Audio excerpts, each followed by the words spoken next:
Mr. Silent Channel. Ang guro kong malakas. Kabanata 2576 ngayon ay mayroon tayong swerte. Sa ilalim ng pamumuno ni Yao Guang, lumabas si Yang Yiyu at ang dalawa pa sa looban kung saan nakatira si Ying Mingjun, ngunit lumitaw sa kalye. Yanze, ingatan mo ang iyong sarili. Kung mayroon kang anumang mga problema, maaari mong hawakan ang banal na tableta ng aking unang Divine Workshop at pumunta sa black market upang hanapin ako anumang oras. May ibig sabihin si Yao Guang, ngunit hindi gaanong sinabi. Pinasalamatan siya ni Yang Yiyu. Okay, salamat Miss Yao Guang, Palm. Mag-iingat ka. Okay. Bumalik si Yao Guang sa Shaoluo kung saan naroon si Ying Mingjun, at isang nasa katanghaliang gulang na babae ang lumitaw sa silid. Nakasuot siya ng purple at eleganteng. Nang makita siya, nagmamadaling humakbang si Yao Guang at sinabing, kilalanin ang may-ari. Ang babaeng nasa harap niya ay ang tunay na namamahala sa Tiancheng First Divine Workshop si Yao Yaling. Ikaw babae, walang tagalabas na tumatawag sa iyo ng tita ngayon. Ngumiti si Yao Yaling at sinabi kay Yao Guang. Lubos niyang pinahahalagahan ang pamangkin na ito at handa siyang ibigay ang Tiancheng First Divine Workshop kay Yao Guang para pamahalaan, at sanayin siya bilang tagapagmana. Tita, matamis na tawag ni Yao Guang, bakit ka pumunta dito ng personal? Ito ang unang pagkakataon na ikaw, isang babae, ay mahilig sa isang taong gusto mong manalo. Kailangan ko pa rin siyang puntahan at makita siya ng personal. Sabi ni Yao Yuling. Ano sa tingin mo, tita? Tanong ni Yao Guang. Yao Yuling. Tumingin kay Ying Mingjun at sinabing, Tito Ying, ano ang tingin mo kay Yang Yiyu? Mapait na ngumiti si Ying Mingjun at sinabing, iniiwasan ko ang panganib at hindi ako nagsasalita. Kayo ang magdedesisyon para sa inyong sarili. Gusto niyo yata malaman kung sino si Yang Yiyu. Gusto ko lang marinig ang opinyon mo. Ngumiti si Yao Yuling. Mapait at sinabing, naging malapit lang akong kaibigan ni Yang Yiyu, at pumunta ka rito. Siya ang anak ng malaking kalamidad na binanggit ng kataas-taasang emperador ng 33 langit. Ano ang gusto mong sabihin ko? Ngunit wala akong pakialam kung siya man ay anak ng malaking kalamidad na binanggit ng sinumang emperador ng 33 kapatid na lalaki na kumikilala sa kanya bilang aking maliit na kaibigan. Sa akin, talagang ipinahayag nito ang saloobin ni Ying Mingjun. Tumango si Yao Yaling at sinabing, I see. Lagi mong hinuhusgahan ng mga tao ng may mataas na pagpapahalaga. Ibig sabihin, sinusuportahan mo kami sa pagwawagi kay Yang Yiyu. Masasabi mo yan. Tumango si Ying Mingjun. Laking gulat ni Yao Guang nang marinig niya ang usapan ng dalawa. Hindi niya maiwasang magtanong, si Yang Yiyu ba ay anak ng malaking kalamidad na binanggit ng Supreme Emperor ng 33 langit? Nagtanong siya noon tungkol kay Yang Yiyu, ngunit wala siyang nakuhang anumang kapaki-pakinabang na impormasyon. Hindi niya inaasahan na alam ito ng kanyang tiyahin. Nang makita ni Yao Yaling ang nagulat na hitsura ng kanyang pamangkin, sinabi ni Yao Yaling, walang dapat ipagtaka. Ang anak ng sakuna na pinangalanan ng Supreme Emperor of 33 Heavens ay tinatawag na Yang Yiyu. Alam ito ng maraming puwersa, at alam din ito ng headquarters, kaya alam ko ito. Tita, susuportahan ka. Natigilan si Yao Guang at sinabing, kung pipiliin kong patuloy na suportahan si Yang Yiyu, patuloy na mapagtagumpayan siya, at maging masyadong malapit sa kanya, hindi ka ba natatakot na pukawin ang kataas-taasang emperador ng 33 langit? Yao. Ngumiti si Yaling at sinabing, sa pag-uusapan, ang pinakamataas na pag-iral ng Celestial Clan ay ang Supreme Emperor, ngunit sa mata ng ilang malalaking puwersa, siya lang ang Supreme Emperor ng 33 Heavens Palace at hindi maaaring kumatawan sa buong Celestial Clan. Bilang karagdagan, ang aming unang Divine Square ay ito ay isang angkan ng mga Ascender, at walang masama sa pakikipag-ugnayan kay Yang Yiyu. Haha, anak ng malaking sakuna, sabi lang ng emperador, hindi natin kinikilala. Mayroon ding alingaw na si Yang Yiyu ay ang inapo ng Chen Kun God, at maaaring maging master ng Divine World sa hinaharap. Ang pamumuhunan sa kanya ay maaaring magbigay sa atin ng higit pa sa hinaharap. Sa madaling salita, ikaw ang gumawa ng desisyon sa bagay na ito. Kung sasabihin mong manalo kay Yang Yiyu, susuportahan ka namin, ang First God Workshop ng Tiancheng. Kung sasabihin mong ayaw mo, gustong manalo sa kanya, hindi namin ito susuportahan. Tungkol naman sa Supreme Emperor, huwag kang mag-alala. Hindi siya personal na kikilos, at may mga taong susuriin at balansehin siya. Sa ibang celestial clans naman baka hindi tayo matakot. Bukod pa rito, hindi kailangang hayagang gawin ang pagsuporta kay Yang Yiyu. Nasa black market kami. Naiintindihan mo ba, Yao Guang? Tumango si Yao Guang at sinabing, alam ko na ang gagawin, tita. Sige, magtrabaho ka. Maglalaro ako ng chess kasama ang lolo mo na si Ying. Napangiti si Yao Yuling. Matapos lumabas ng silid si Yao Guang, sinabi ni Ying Mingjun, nakapagdesisyon ka na ba? Siyempre, tayo ang umakyat na mga Diyos. Isang araw, ang kataas-taasang emperador ay matagumpay na magiging Panginoon ng God Realm. Sa palagay mo ba ay may pag-asa pa ang ating mga Diyos? Bukod pa, ang mga Diyos at ang mga Celestial ay nasa ilalim na ngayon, at oras na para pumili. Ang mga naninirahan sa bakod ay hindi magkakaroon ng magandang wakas, at hindi sila mamamatay sa kapayapaan, at hindi sila mamamatay sa kapayapaan. Isinumpa pagkatapos ng kamatayan. Tumingin si Yao Yaling sa langit sa labas ng bintana at sinabi. Ying. Sumang-ayon si Mingjun, oo, sa mata ng mga celestial, tayong mga Diyos ay palaging magiging hamak na mga nilalang. Sinasabi na tayo ay naging pinakamataas na Diyos, ngunit tayo ay mas bigo kaysa sa iba pang mga nilalang. Mas mabuting hindi maging isang Diyos, ngunit magsimula ng isang engranding lakad. Nag-usap ang dalawa sa foggy na paraan, at sila lang ang nakakaalam kung ano ang ibig nilang sabihin, ngunit isang bagay ang napakalinaw, alam nila ang pagkakakilanlan ni Yang Yiyo. Hindi alam ni Yang Yiyan na pinagpustahan na siya ni Ying Mingjun at Yao Yaling, ang tunay na may-ari ng First Divine Workshop sa Tiancheng. Sa sandaling ito, dinala niya ang asawa ni Chanji at si Pan Wuji palabas ng lungsod at dumiretso sa Demon Light Forest. Sa pagkakataong ito ay papatayin niya ang masasamang tao. O sa halip, ang pangkat na nanghuhuli ng demonyo ng masamang gang. Sa pagkakataong ito ay maaaring mapuko niya ang buong masamang gang, ngunit hindi ito pinagsisihan ni Yang Yiyan. May mga bagay pa na dapat gawin sa buhay. Makalipas ang 3 oras, dumating silang tatlo sa labas ng Demon Light Forest. Ang kapaligiran ng Demon Light Forest, gaya ng ibinigay ni Yao Guang, ay talagang kakaibang lugar. Mula sa malayo, makikita mo ang isang walang katapusang kagubatan na may banal na liwanag na tumataas sa kalangitan, makulay at maganda, nagtataas ang sinaunang mga puno diretso sa langit, at ang isang sinaunang puno ay parang isang kontinenteng isla na tumutubos sa lupa, na lubhang kamangha-mangha. Siya, ang asawa ni Chanji, at si Pan Wuji ay huminto sa labas ng Demon Light Forest, isang intersection na dapat dumaan upang makapasok sa Demon Light Forest, naghihintay na dumating ang koponan ng paghuli ng masamang gang. Dahil mas kaunti ang mga tao, maaari na lang tayong gumawa ng palihim na pag-atake. Hanggat kaya nating patayin ang mga bastos na iyon, ayos lang. Napakalinaw ng layunin, na ipaghiganti ang asawa ng aking amo. Bagamat malaki ang Demon Light Forest, ito ang tanging paraan upang makapasok sa Demon Light Forest mula sa Tiancheng. Ang impormasyong ibinigay ni Yao Guang ay napakalinaw. Ang tatlo sa kanila ay umalis kaagad pagkatapos ng madaling araw, at ngayon sila ay nagtatambangan ng maaga. Matapos sabihin ni Yang Yiyo ang plano sa asawa ni Master at Pan Wuji, hiniling niya sa dalawa na pinuhin ang mga artifact at maging pamilyar sa sarili nilang mga artifact. Hindi lahat ng Diyos ay may magic weapon. Maging si Master Chanji ay hindi nakakuha ng magic weapon pagkatapos pumunta sa God Realm, lalo pa si Pan Wuji, na isang downtrodden na Diyos. Kung hindi niya ginawa, nakilala si Yang Yiyo, napilayan sana siya ng Evil Gang, lalo pa ang pagmamayari ng high-level magic weapon. Nasa excited na si Pan Wuji. Una, mayroon siyang magic sword, at pangalawa, narinig niyang sinabi ni Yang Yiyo na papatayin niya ang mga tao ng Evil Gang. Ang balitang ito ay hindi lamang hindi natakot kay Pan Wuji, ngunit ginawa siyang labis na nasa sabik. Si Old Pan, na matagal nang inaapi ng Evil Gang, ay handang makipaglaban sa kanyang amo at ilabas ang kanyang galit. Sa kanyang mga salita, ang masamang gang sa Tiancheng ay pawang mga bastard na hindi mapapatawad. Inaapi nila ang mahihinang mga Diyos at gumagawa ng lahat ng uri ng masasamang bagay. Marami sa kanyang mga kaibigan ang napatay ng masamang gang, na maaaring ituring na paghihiganti. Siyempre, bilang lingkod ni Yang Yiyo, dapat niyang paalalahanan ang kanyang benefactor. Halimbawa, may 10,000 manggagawa ng kasamaan sa buong masasamang gang. Usap-usapan na ang pinuno ng masamang gang ay nasa antas ng hari ng Diyos. Nangangahulugan ito na dapat isaalang-alang ng master kung pukawin ang masamang gang. Ibinigay ni Yao Guang ang lahat ng impormasyong sinabi ni Pan Wuji, at mas pinaniwalaan pa niya ito. Bukod dito, ang ugali ni Yang Yiyo ay lubos na matatag at dapat niya itong patayin. Si Pan Wuji ay kumakain na ngayon ng pagkain ng kanyang benefactor at sumusunod sa kanyang benefactor. Wala siyang daan palabas at maaari lamang siyang pumunta sa lahat ng paraan. Bukod pa rito, may tiwala siya sa kanyang benefactor. Batay sa kanyang perception, naramdaman ni Pan Wuji na ang kanyang benefactor ay hindi isang walang ingat na tao at dapat magkaroon ng trump card upang harapin ang masamang gang. Ubos na ang oras. Sa tanghali, si Yang Yiyo ay nakaupo na naka-cross-legged sa isang malaking puno at biglang nagmulat ng kanyang mga mata. Here they come, bulong niya sa sarili, at nahulog mula sa puno, naghihintay sa gitna ng kalsada para sa 12 tao na libu-libong metro ang layo. Siya.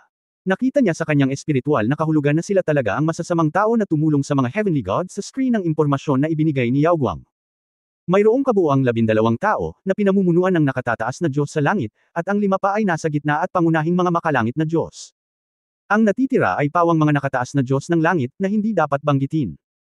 Desidido si Yang Yiyo na kunin ang mga ulo ng mga taong ito.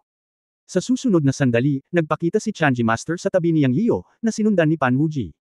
Bagamat hindi sila tinawag ni Yang Yiyo, pareho silang nagpapansinan. Napino na nila at napamilyar ang mga artifact, at pagkatapos ay naghihintay silang lumaban. Nang palapit na sila ng palapit, naramdaman ni Yang Yiyo na nanginginig ang buong Chanji Master, at hindi may tatago ang hangarin na pumatay. Master, okay lang, walang makakatakas sa kanila. Alam ni Yang Yiyo na si Chanji Master ay hindi natatakot, ngunit ang kanyang emosyon ay hindi makontrol matapos makita ang kaaway. Matapos marinig ang sinabi ni Yang Yiyo, pinigilan ni Tianji ang kanyang layunin sa pagpatay at kinalma ang sarili. Huminga siya ng malalim at sinabing, well, I know. I just deduced the secret of heaven. Today we will have good luck. Kabanata 2577 ipaubaya sa akin ang natitira. Alam ni Yang Yiyo na ang asawa ni Chanji ay may lihim na pamamaraan para mahinuha ang mga lihim ng langit. Dahil sinabi niya na ito ay isang magandang tanda, walang magiging problema. Hindi nagtagal ay dumating sa harapan nila ang 12 Diyos, at huminto sila ng 30 metro ang pagitan nila. Napakunot ang noo ng nangungunang Diyos nang makita niya si Yang Yiyo, ngunit sa susunod na pagkakataon na nakita niya si Chanji sa tabi ni Yang Yiyo, nagbago ang mukha nito, ngunit pagkatapos ay ngumisi siya. Marahan niyang sinabi, narinig ko sa black market na binili ka ng isang misteryosong tao para sa 1,000,000 banal na bato. Iniisip ko kung sino ang makakabili ng Divine Fox na tulad mo. Ngayon ay tila totoo ang chismis. Little Fox Demon, hayaan mo ang taong nasa likod mo na lumabas. Kung hindi, walang pagkakataon na mahuli ka mamaya. Oo nga pala, ang dalawang hamak na Diyos sa paligid mo, maaaring sila ay mga lingkod ng isang tao sa likod mo. O sila ba? Ang nangungunang Diyos ay tila walang prinsipyo, ngunit ang kanyang mga mata ay tulad ng isang kutsilyo, at hindi siya nagpapahinga. Nagtataka talaga siya sa puso niya. Nang mahuli nila ang Nine-Tailed Divine Fox sa harap niya noong araw na iyon, nagsikap din silang magtagumpay. Nang maglaon, pumasok siya sa black market at ipinagkatiwala ang Nine-Tailed Shinho sa black market para sa auction sa ilalim ng pseudonym ng dakilang kontrabida. Mayroon talagang isang hanggal na naging monghe para sa 1,000,000 banal na bato, na talagang gumawa sa kanya ng maraming pera. Sa hindi inaasahang pagkakataon, nakilala niyang muli ang Nine-Tailed Divine Fox sa daan patungo sa Demonlight Forest ngayon. Sa sandaling ito, nagsimulang lumiwanag ang kanyang mga mata. Kung nahuli niyang muli ang Nine-Tailed Divine Fox, hindi ba siya muling kikita? Siyempre, hindi siya tanga para maging pinuno ng God Squad ng Evil Gang na kumukuha ng mga halimaw. Nang makita niya ang God Fox, malinaw niyang naramdaman ang pagpatay sa kanya. Mayroon ding dalawang Diyos, na parehong mukhang hindi mabait. Alam niyang naghihiganti sila. Kung ang tatlo ang nasa harapan niya, hindi niya ito seseryosohin. Siya at ang mga miyembro ng koponan sa paligid niya ay maaaring patayin sila ng walang anumang pagsisikap. Ngunit natatakot ako na may isang tao sa likod ng God Fox, marahil sa lihim. Kung gayon, kailangan nating mag-ingat. Ang Nine-Tailed God Fox ay ibinenta ng isang misteryosong tao sa black market para sa milyon-milyong Godstones.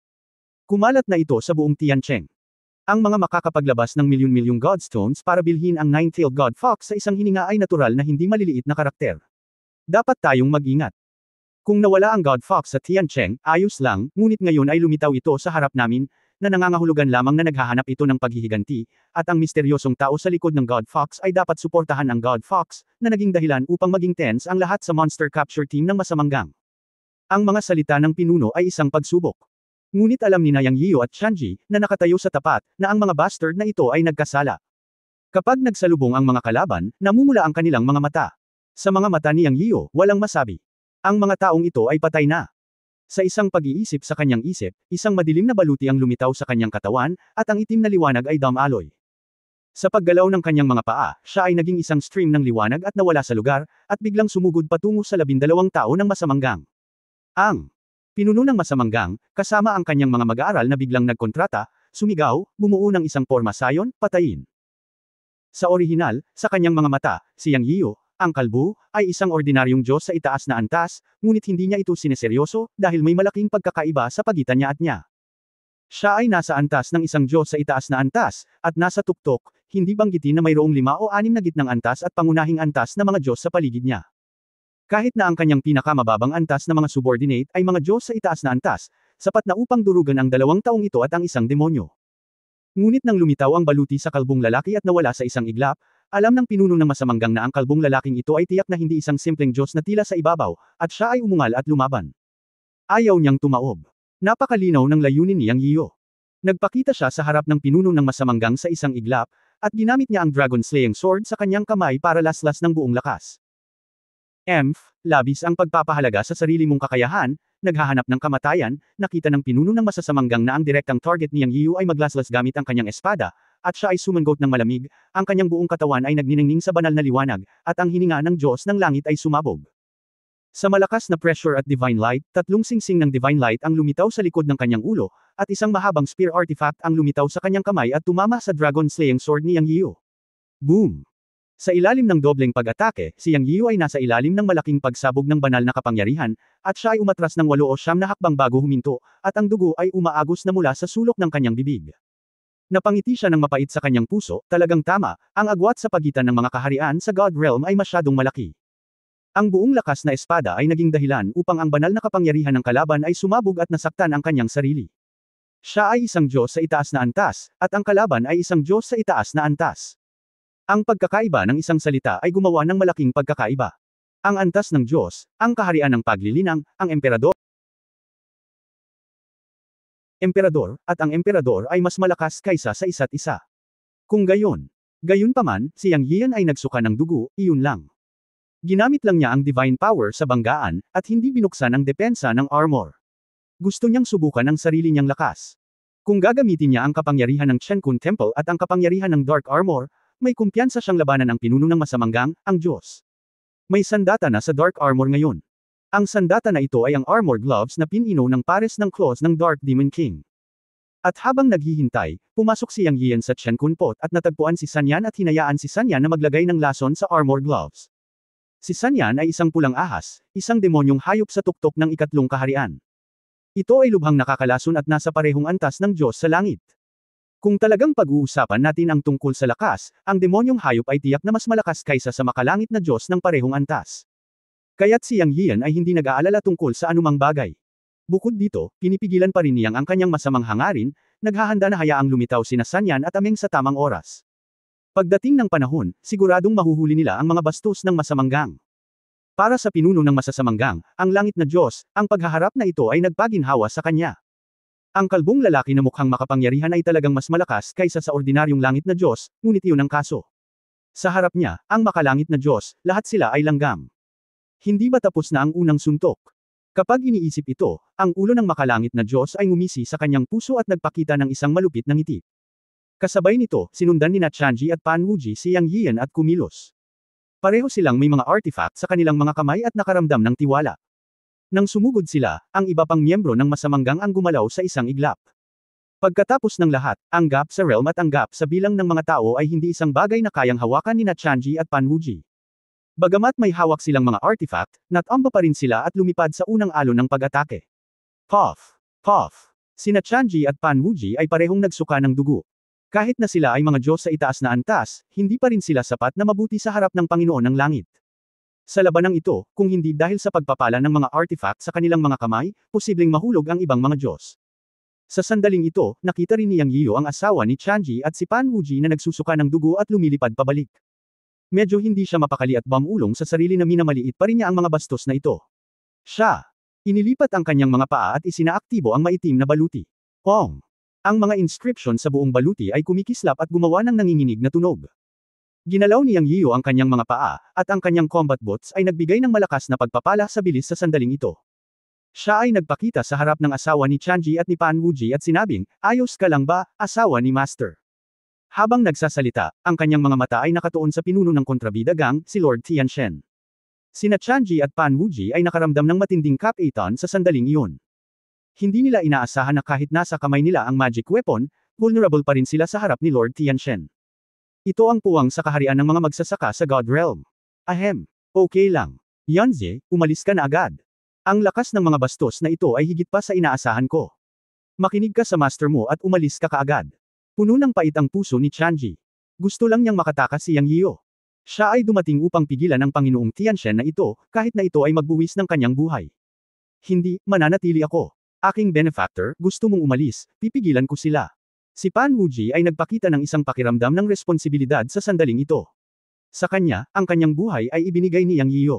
Kung hindi niya nakilala si Yang Yiyu, matagal na siyang namatay. Ang oras na ginugol niya kay Yang Yiyu ay nagparamdam sa kanya na siya ay isang marangal na Diyos. Siya ay puno ng pasasalamat kay Yang Yiyu.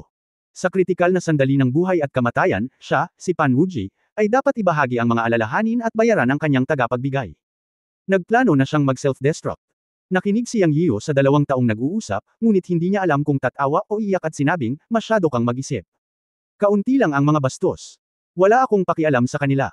Susunod, kayong dalawa ay mag-ingat sa inyong sarili at huwag magkusa na umatake. Ipaubaya sa akin ang iba. Panoorin kung paano ko papatayin ang mga bastos na ito." Ang mga salita ni Yang Yiyo ay puno ng matinding tiwala sa sarili. Siyempre, sobrang naantig siya nang magsalita siya. Ang asawa man ng amo o si Pan Wujie, ipinakita nila ang kanilang responsibilidad ng walang pag-aalinlangan sa kritikal na sandali ng buhay at kamatayan. Kabanata 2578, Guru, pinaghiganti kita. May plano si Yang Yiyo sa pakikitungo sa masamanggang na nasa harapan niya. Bukod sa maitim na baluti, mayroon ding Sanyan at Ameng. Sa wakas, mayroong likas na mapa ng bagwa, na maaaring magamit sa mga kritikal na sandali. Sa napakaraming trumpo at kayamanan, kung hindi pa rin niya maalis ang masamanggang, makakahanap siya ng isang piraso ng tokwa para magpakamatay. Nakinig sina Chanji at Pan Wujie sa mga salita ni Yang Yiyo. Bagamat hindi nila alam kung ano ang mayroon si Yang Yiyo, mas magaan ang pakiramdam nila. Sa sandaling ito, ang maliit na pinuno ng masamanggang ay tumingin kina Yang Yiyo at Chanji at malamig na sinabi, kung ang mga tao sa likod mo ay hindi lalabas, kung gayon handa ka ng mamatay. Sa oras na ito, naniniwala pa rin ang taong ito na may tao sa likod ni Chanji. Ngunit totoo na maging ito ay Yang Yiyo, Chanji o Pan Wujie, lahat sila ay mga Diyos sa itaas, hindi man sa antas ng isang Diyos. Bilang karagdagan sa nakaraang paghaharap, wala ni Yang Yiyo, Chanji at ang dalawa pang makakarating sa kalaban sa kanilang mga mata. Tatlong langgam lang, madudurog na sila sa isang iglap. Kaya ang maliit na pinuno ng masamanggang ay palaging naniniwala na may isang malakas na tao sa likod ni Yang Yiyan at ang dalawa pa, kaya naman hindi siya naglakas loob na kumilos ng mabilis. Nakinig si Yang Yiyan sa maliit na pinuno ng masasamanggang at alam niya kung ano ang kanyang inaalala. Sa totoo lang, alam niyang hindi sila kalaban ng tatlo. Pagkatapos ng lahat, ang kabilang partido ay isang mataas na antas ng Diyos, at ang agwat sa pagitan nila at ng tatlo sa kanila ay isang buong kaharian. Ang pagkakaiba sa larangan ng paglilinang ay isang mundo ng pagkakaiba. Pero buti na lang, napaghandaan siya, at nakakapaglaro sina Sanyan at Ameng. Si Sanyan ay nasa tuktok ng ikatlong kaharian, at si Ameng ay medyo maikli, ngunit tiyak na hindi siya pushover.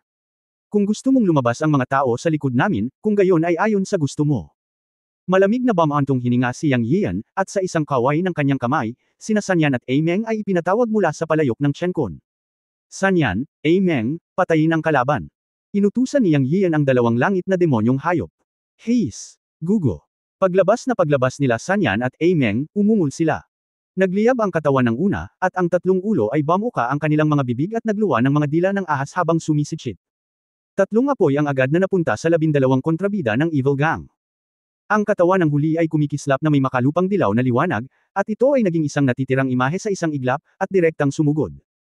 Matapos isuot ni Yang Yiyan ang armor at i-activate ito, nabuksan ang kanyang depensa, at iginalaw niya ang kanyang mga paa at naging isang natitirang imahe at nawala sa lugar. Pinili niyang lumaban sa malapitang labanan sa pagkakataong ito, at direktang iniligpit ang Dragon Slaying Sword, at isang pares ng armor gloves ang naging sandata. Ang armor gloves na pinino mula sa mga kuko ng katawan ng Dark Demon King ay lubhang matalas at hindi masisira. Ang mga inscription ay kumikislap, at mula sa sandaling ito, sila ay naging mga kamay ng Diyos ng kamatayan. Bukod dito, pinahiran ni Yang Yiyan ang lason na may tatlong mata sa mga guwantes. Kung nasugatan ka, huwag mong isipin na gumaling. Naniniwala siya na kahit ang antas ng hari ng Diyos ay mahihirapang labanan ng lason na may tatlong mata.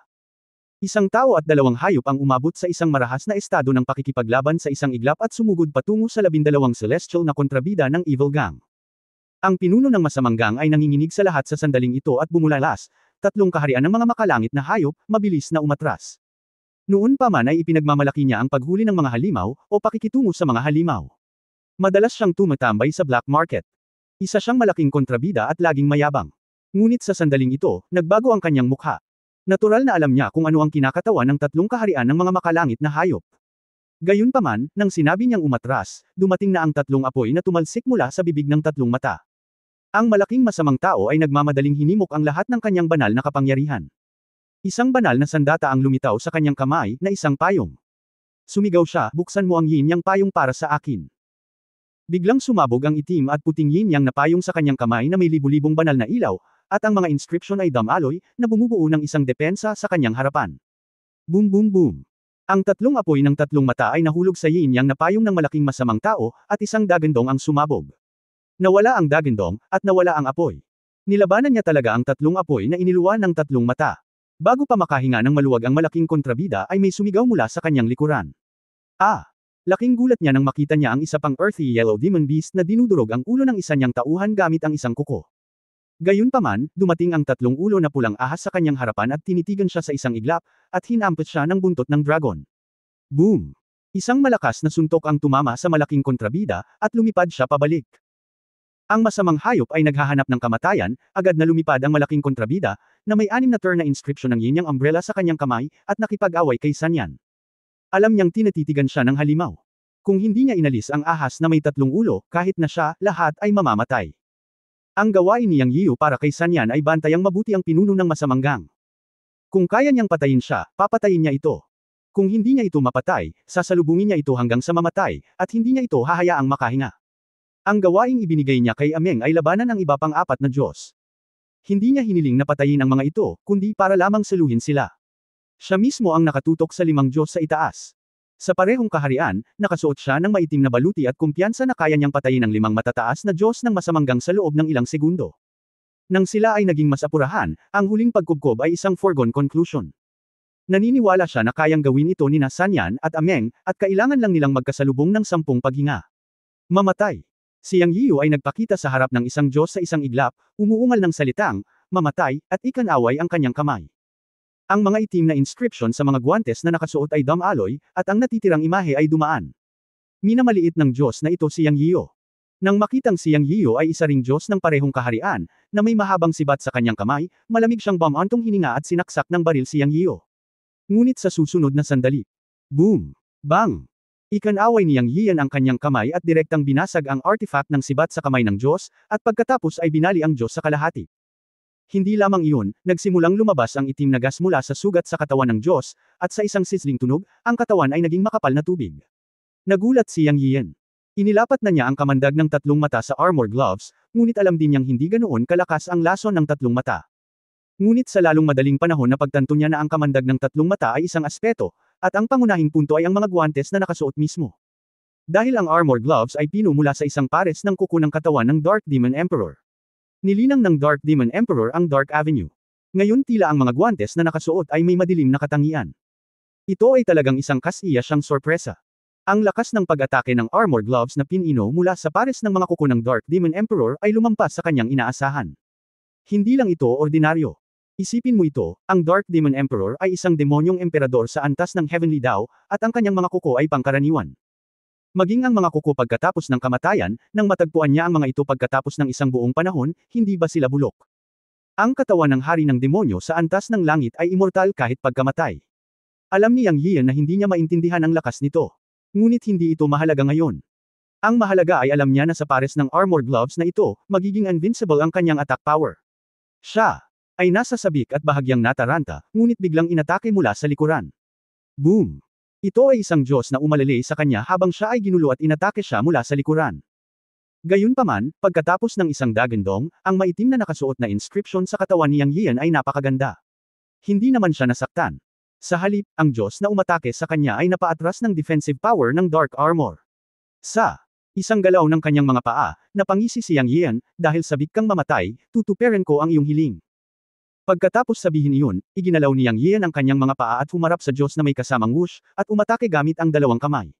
Shua shua shua. Nakasuot ng Dark Armor glove sa magkabilang kamay, siyang ay mukhang Diyos sa sandaling ito. Ang armor glove sa kanyang mga kamay ay talagang naging isang hindi masisira na sandata. Sa isang sigaw lang, pinunit na niyang ang Diyos. Ang mga pag-atake sa antas ng Diyos na suot niya sa armor ay walang epekto sa kanya. Kahit na ang mga pag-atake ng antas ng Diyos ay maaaring ipagtanggol ng maitim na baluti. Sa sandaling ito, naging isang mamamatay na Diyos si Yang Yiu. Sa isang kisap mata, pinunit niya ang 2 Diyos gamit ang kanyang mga kamay.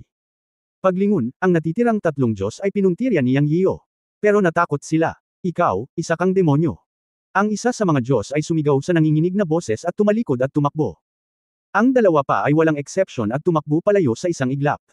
Walang paraan para hindi tumakbo. Nasaksihan ni Yang Yiu ang eksena ng pagpatay sa 2 nilang kasama. Kahit na mayroong isang banal na sandata sa kanyang kamay, hindi nito mapigilan ang pares ng guwantes ni Yang Yiu. Sinira ng kanyang mga guwantes ang banal na sandata sa antas ng Diyos tulad ng pagputol ng tofu, at imposibleng huminto. Walang paraan para makatakas. Hindi ito kasing bilis ng takbo ng Dark Armored Boots ni Yang. Sinalakay ni Yang Yian ang natitirang 3 tumatakas na Diyos.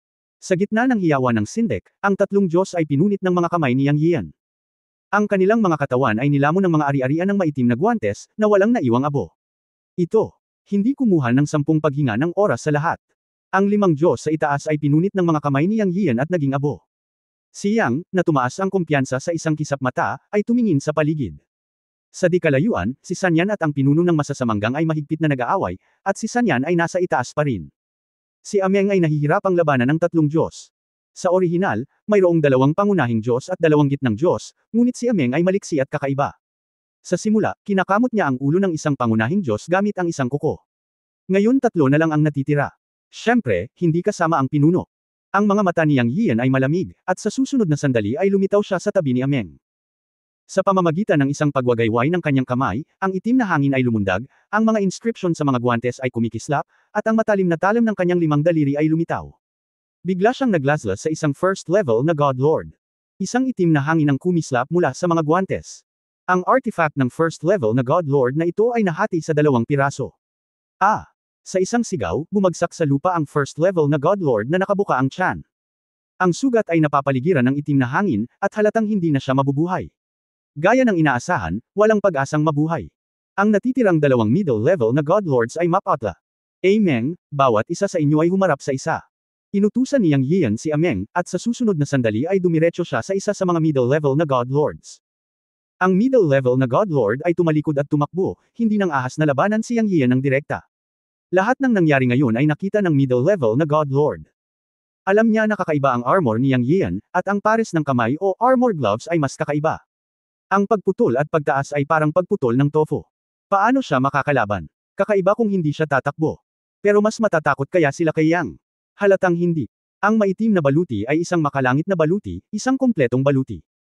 Ang pagtaas ng bilis sa mga bota ay tataas ng 10 beses, kaya walang paraan upang makatakas. Direkta siyang hinabol ni Yang Yiyo, at naglunsad ng sunod-sunod na pag-atake sa likod ng natatakot na middle level na Diyos mula sa mahigit 10 metro ang layo. Ang mga guwantes ay napuno ng itim na hangin, at sa tuwing iwinagayway niya ang mga ito, 5 parang talim na itim na hangin ang lumitaw at lumipad palabas. Ang gitnang antas na Diyos ay nahulog mula sa himpapawid na may isang sigaw. Oo naman, ang middle level na Diyos ay mas lumalaban kaysa sa unang antas na Diyos, at talagang nakatiis siya ng siyam na pag-atake. Bumulong si Yang Yiyu sa kanyang puso habang pinapanood ang kaunos-lunos na pagkamatay ng middle level na Diyos. Sa oras na ito, isang sigaw ang tumunog sa kanyang mga tainga, at nang lumingon siya, si Ameng ang pumatay sa huling Diyos sa gitnang antas. Sa puntong ito, sa 12 kontrabida ng masasamanggang, tanging ang pinuno ng Diyos sa itaas na antas ang nakikipaglaban pa rin kay Sanyan. Sa susunod na sandali, lumitaw sina Yang Yiyu at Ameng sa tabi ni Sanyan at ang pinuno ng masamanggang. Pero wala siyang nagawa, nanood lang siya. Sa oras na ito, alam ni Yang Yiyan na kahit na hindi siya kumilos, ang mataas na antas ng Diyos na ito ay nasa ilalim ng matinding psikolohikal na presyon. Hanggat mayroon siyang psychological pressure, maaaring patayin siya ni Sanyan. Sa mga tuntunin ng lakas ng paglilinang, si Sanyan, isang pulang ahas sa ikatlong antas, ay kapareho ng pinuno ng masamanggang, at si Sanyan ay isang makapangyarihang demonyong hayop, na may mas malakas na antas ng lakas kaysa sa Diyos na ito, kaya hindi na kailangan pang kumilos ni Yang Yiyan. Ang pagtayo lang at panunood kasama si Ameng ay isa ring uri ng psikolohikal na pagpigil, na sa kalaunan ay magbibigay ng pagkakataon kay Sanyan na patayin ang masamang pinuno ng gang na ito na Diyos. Tamang-tama, nalaman niyang nataranta ang Diyos na ito matapos silang magpakita ni Ameng, at natama ng buntot ni Sanyan nang madistract siya, at agad siyang samuka ng dugo. Siya, nahulog sa likod. Alam ni Yang Yiyan na malapit nang matapos ang labanan, at sinamantala ni Sanyan ang tagumpay upang ituloy. Tatlong mata ang bumungad sa tatlong sinag ng liwanag, isang itim, isang puti at isang pula, na direktang bumagsak sa itaas na antas ng Diyos ng masamanggang. Si Yang Yiyan ay nagdusa mula sa liwanag ng tatlong mata ng mga mata noon, kaya natural na alam niya kung gaano ito kakilakilabot. Nang makita niya ang liwanag mula sa tatlong mata na pumasok sa katawan ng pinuno ng masamanggang, alam niyang tapos na ang labanan. Tama na. Sa susunod na sandali, ang pinuno ng masasamanggang ay nanginig sa buong katawan, nagpakawala ng isang hindi makataong sigaw, at ang kanyang buong katawan ay nasunog. Gaano man niya ipilit ang kanyang banal na kapangyarihan, hindi niya mapatay ang apoy sa kanyang katawan. Hindi nagtagal, bumagsak siya sa lupa. Boom! Sa oras na ito, muling hinampas ng may tatlong mata ng buntot ang Diyos ng masamanggang. Matapos ang isang dagandong, ang taong ito ay nabura. Naging matagumpay ang labanang ito. 12 masasamang miyembro ng gang ang napatay, at sa wakas ay naghiganti sa asawa ng kanyang amo. Pagkatapos ng labanan, nakahinga ng maluwag si Yang Yiyan, lumuwag ang tensyon sa kanyang mga nerbiyos, at ang maitim na baluti sa kanyang katawan ay automatikong naglaho at nagtago sa kanyang katawan, ngunit nakaramdam siya ng panghihina at bumagsak sa lupa. Mabangis at kapana-panabik ang labanan ngayon, ngunit siya lamang ang nakakaalam kung gaano kalaki ang divine power na natupok ng dark armor sa tuwing hinihimok ito, lalo na ang pag-atake ng isang pares ng guwantes, na parang isang halimaw na nilamon ang banal na kapangyarihan. Ang banal na kapangyarihan sa kanyang katawan ay ganap na nawala. Napagod siya. Yuner. Isang mabangong simoy ng hangin ang dumating, at si Chanji ang nagmamadaling lumapit para alalayan siya. Nahihilo talaga si Yang Yio, ngunit pagkatapos makita si Chanji, ngumiti siya at sinabi, asawa ni Master, na ipaghiganti na kita. Okay, namumula ang mga mata ni Chanji. Nasaksihan nila ni Pan Wuji ang lahat mula sa malayo. Laking gulat nila sa lakas ni Yang Yio at sa dalawang demonyong hayop sa tabi niya. Nakatingin sa maputlang mukha ni Yang Yio, may gustong sabihin si Chanji ngunit hindi niya magawa. Maraming salita ang nasa isip niya, ngunit 3 salitang, mabuti, na lang ang natitira. Alam ni Yang Yio kung ano ang iniisip ni Chanji Master, at ngumiti at sinabi, Guro, huwag masyadong mag-isip. Ito ang dapat gawin ng isang disipulo. Kailangan nating umalis dito ng mabilis. Napakahina ko ngayon at kailangan na magpahinga. Kailangan din nating pigilan ang masamang gang na magpadala ng mga tao upang tugisin tayo pagkatapos makuha ang balita. Pagkatapos sabihin ito, tumingin si Yang Yio kay Pan Wuji at sinabing, Old Pan, linisin ang larangan ng digmaan at kunin ang kanilang mga magic ring. Sanyan, amen, papasok tayo sa Demon Light Forest. Pagkatapos ng mga tagubaylang ito, hindi na nakahawak si Yang Yio at nahimatay. Seryoso siyang napagod at minamaliit ang bilis kung saan naubos ng maitim na baluti ang banal na kapangyarihan. Kabanata 2579, pinipino ang banal na pil para sa pagsira sa mga kaharian. Nang muling magising si Yang Yian, kalahating taon na ang lumipas. Nasaan ito? Binuksan ni Yang Yian ang kanyang mga mata at nakitang medyo madilim ang kapaligiran. Sina Master Chanji at Pan Wuji ay nagmumuni-muni sa hindi kalayuan sa kanya. Yanze, gising ka na. Ito ay isang butas ng puno sa Demon Light Forest, lumapit si Chanji. Ayos ka lang ba, Master? Nagsalita din si Pan Wuji. Wala, umiling si Yang Yian at sinabi, gaano na ba tayo katagal sa Demon Light Forest? Sinabi ni Chanji, kalahating taon na. Kalahating taon ka nang nakoma. Tumanggo si Yang Yian at hindi nagulat. Hindi niya gaanong pinahahalagahan ang oras ngayon. Pagkatapos maipanganak muli, walang limitasyon sa haba ng buhay. Para sa mga Diyos, mayroon lamang walang katapusang pagnanakaw, walang limitasyon sa haba ng buhay. Nga pala, nasaan sina Sanyan at Ameng? Tanong ulit ni Yang Yian. Nagbabantay sila sa labas ng kuweba. Sabi ni Chanji, mabuti naman. Tumanggo si Yang Yian at pinagmasdang mabuti ang kapaligiran, ngunit napag-alaman na ang butas ng punong ito ay napakalaki, talagang higit sa 30 metro, kaya ang diameter ay 30 metro. Dapat mong malaman na ito ay nasa loob ng isang butas ng puno, hindi isang kuweba. Ang Demon Light Forest ay sikat sa God Realm, at iba talaga ito. May kakaiba ba? Tanong ni Yang Yian. Natural na alam ni Chanji at Pan Wuji na ang narinig ni Yang Yian ay ang Evil Gang. Sinabi ni Pan Wuji, walang abnormalidad sa nakalipas na 6 na buwan. Ang butas ng puno na nakita namin ay napakatago. Natagpuan ito ni Ameng. Kahit na may pumasok sa Demon Light Forest, mahirap hanapin. Tumanggo si Yang Yian para ipahiwatig na alam niya. Hindi siya nakahinga dahil alam niyang hindi lang ang Evil Gang ang humahabol sa kanya. Matapos patayin ang 12 miyembro ng masamang gang, hindi sumuko ang Evil Gang. Ang lugar na ito ang pinakamalapit sa Tiancheng. Pagkaraang mamatay ang 12 masasamang miyembro ng gang, darating sila maya-maya.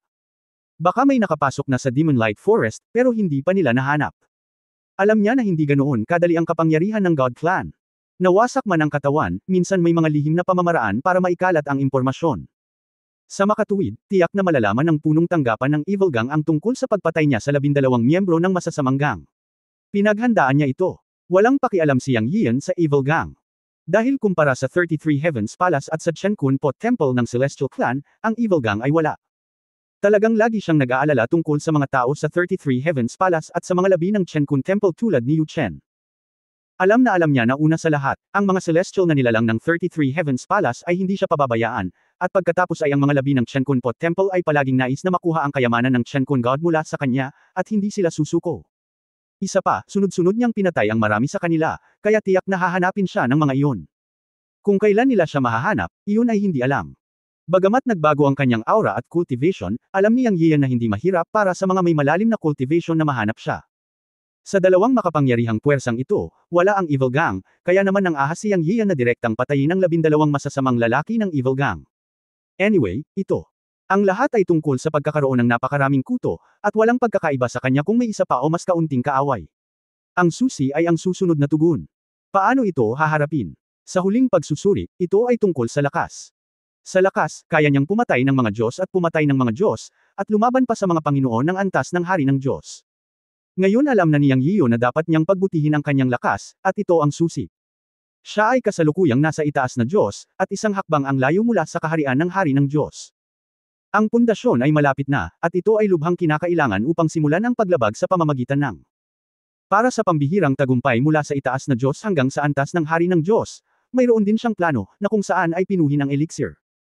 Ang elixir formula na nakuha mula sa Diyos na kasama ni Yu Chen sa simula ay ang realm-breaking elixir para makapasok sa kaharian ng God King.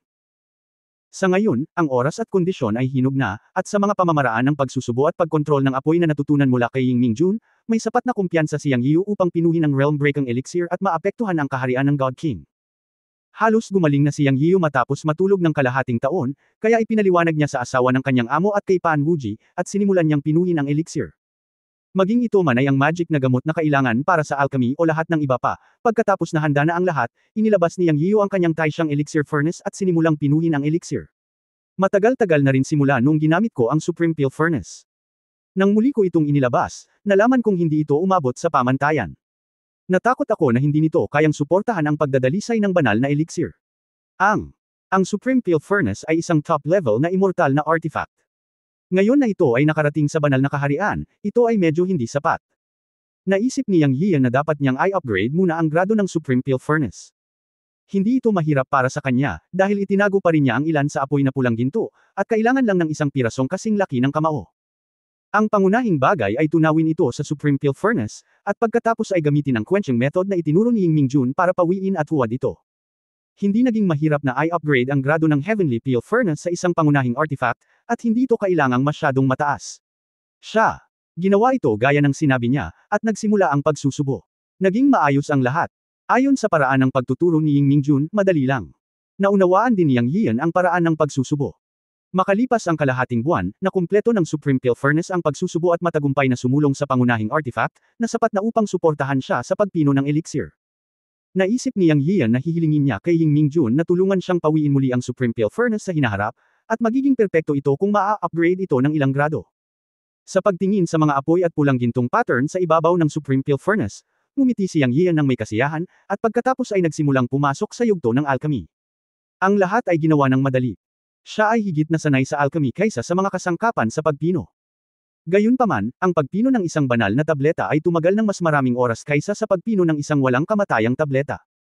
Inabot siya ng 3 taon upang pinuhin ang huling yugto ng Realm-Breaking Peel.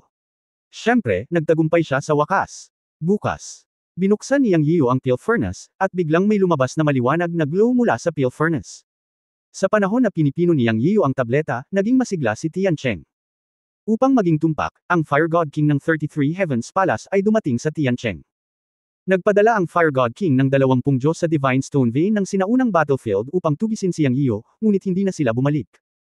Nang maglaon, nalaman nila na ang lahat ng mga Diyos ay pinatay, na nagpagalit sa Hari ng Diyos ng Apoy.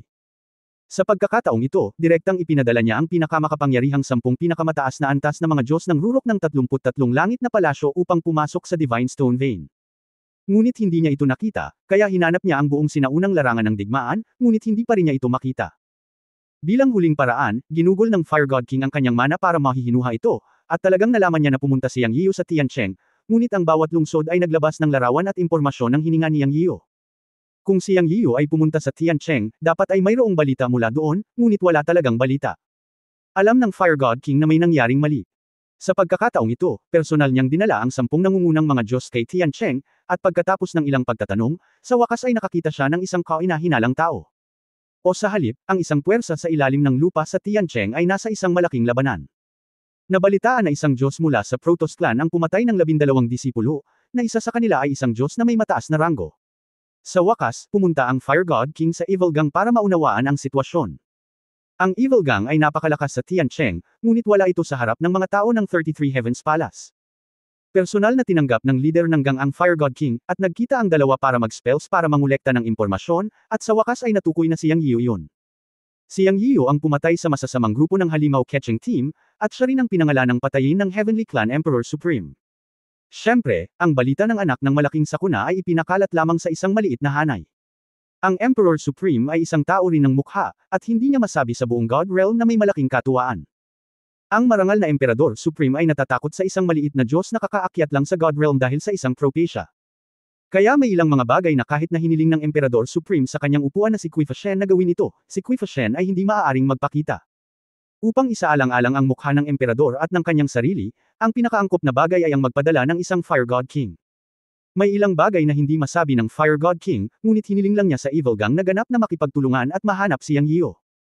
Natural na may obligasyon ang Evil Gang na gawin ito, hindi banggitin na hinahanap sila ng Fire God King, kailangang hanapin ng Evil Gang ang batang iyon at patayin, kung hindi, paano makakaligtas ang Evil Gang sa mukha. Kaya kumalat ang balita sa buong Tiancheng nang sabay-sabay na ang pangkat ng masamang gang na nakahuli ng mga halimaw ay nawasak at napatay lahat sa Monster Light Forest. Ang masamang gang ay galit na galit at nagpadala ng 1,000 miyembro ng gang sa Monster Light Forest upang maghanap ng isang matapang na maliit na Diyos. Maraming tao ang hindi alam ang dahilan, ngunit naisip nila na may lumitaw na kayamanan sa Monster Light Forest, kaya pumasok silang lahat sa Monster Light Forest. At ang mga puwersang nakakaalam ng ilang impormasyon sa loob ay natural na pumasok din sa Monster Light Forest, tulad ng Tiancheng's First God Square, at isang tiyak na puwersa sa mga labi ng Chenkun Temple ang nakaamoy ng dahilan. Sa madaling salita, ang buong Monster Light Forest ay naging masigla, ang ilang mga tao ay naghahanap ng mga tao, ang iba ay naghahanap ng mga kayamanan. At hindi alam ni Yang Yio na sa kanya ang lahat ng ito. End of this chap. Pahingi naman ng like, share at subscribe mo na rin para updated ka sa susunod na kabanata. Salamat.